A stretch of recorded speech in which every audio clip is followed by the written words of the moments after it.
안녕하세요. UBA 성형외과 박성철입니다. 오늘은 엘레간 보형물을 이용하여 가슴 확대 수술을 한 환자에서 구형구축이 와서 피막 전절제술 후에 모티바 보형물로 재수술한 케이스에 대해서 말씀드리겠습니다.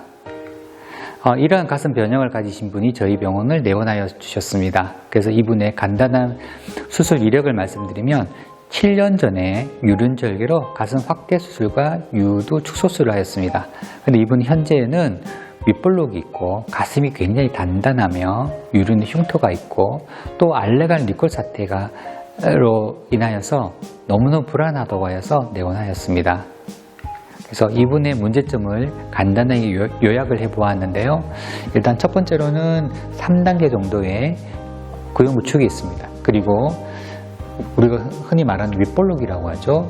보형물의 상방 변이가 있고요. 그 다음에 가슴에 구형구축으로 인해서 가슴이 굉장히 단단합니다. 그리고 오른쪽 밑선이 왼쪽 밑선보다 좀 더 아래에 있는 밑선의 차이가 있습니다. 그리고 유륜 주변에 흉터가 있고 그리고 겨드랑이 부위가 좀 불룩합니다. 그리고 초음파를 하였을 때 만성 장액종이 있는데요. 수술을 만 2년이 지난 후에 이렇게 보형물 주변에 핏물이 차는 것을 레이트 시로마, 후기 장액종 아니 만성 장액종이라고 하는데 그러한 현상이 있었습니다. 그래서 이번 수술 계획은 기존에 있던 유륜절개를 이용하여서 이렇게 박리를 하고 들어간 다음에 피막을 모두 제거를 합니다. 이렇게 모두 제거를 합니다.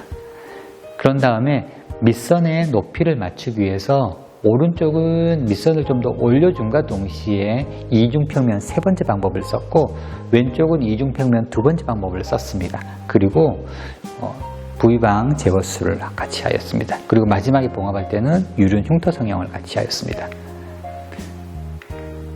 지금 보시는 영상은 피막을 토탈 캡슐렉터미, 피막 전절제술하는 모습입니다. 그래서 특히 알레간 보형물이 있을 경우에는 7, 8년 정도 이상 지나신 분들은 저는 피막을 모두 제거하는 것을 주로 선호합니다. 그래서 보시는 것처럼 앞, 뒷 피막을 모두 제거해서 통으로 제거를 하고 있습니다.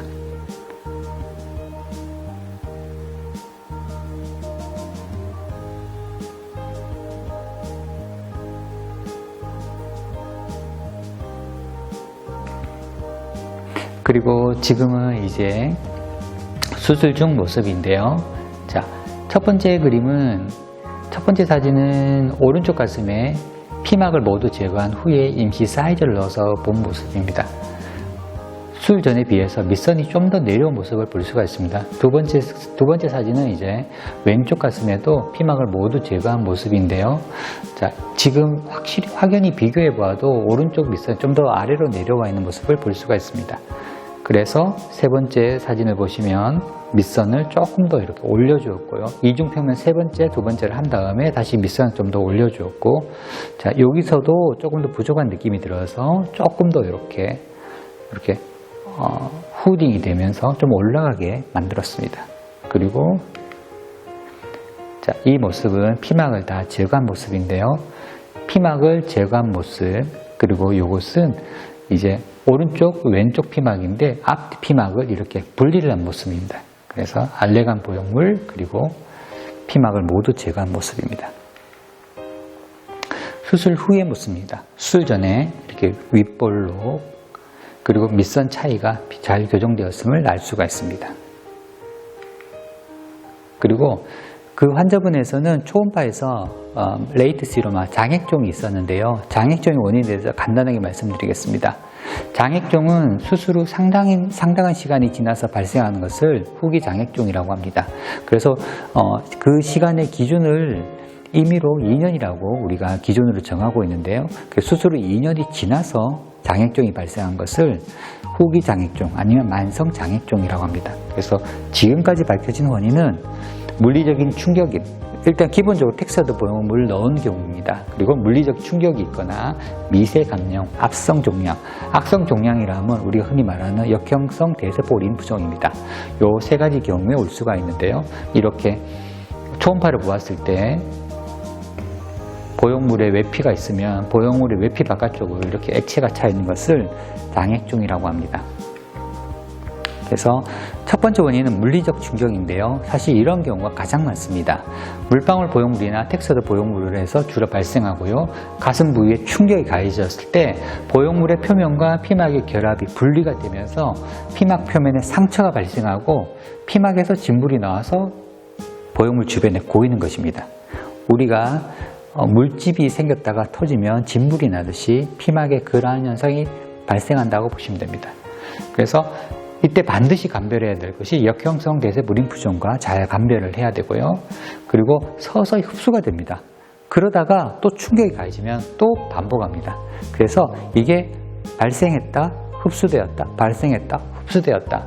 그러면서 서서히 피막이 2중, 3중으로 남게 되고 서서히 부형물 축으로 가게 됩니다. 그래서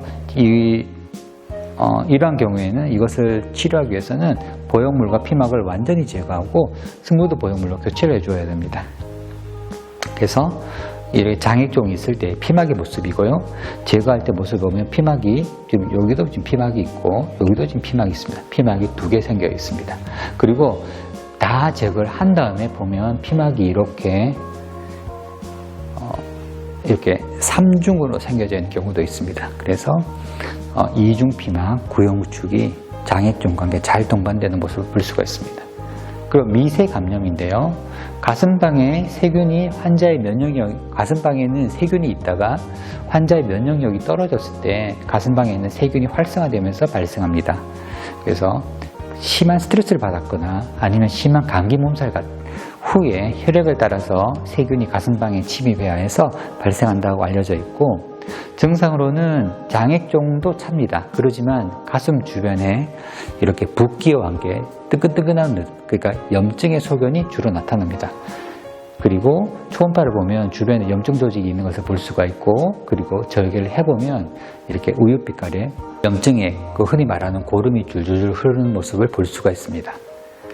세 번째는 역형성 대세포 림프종입니다.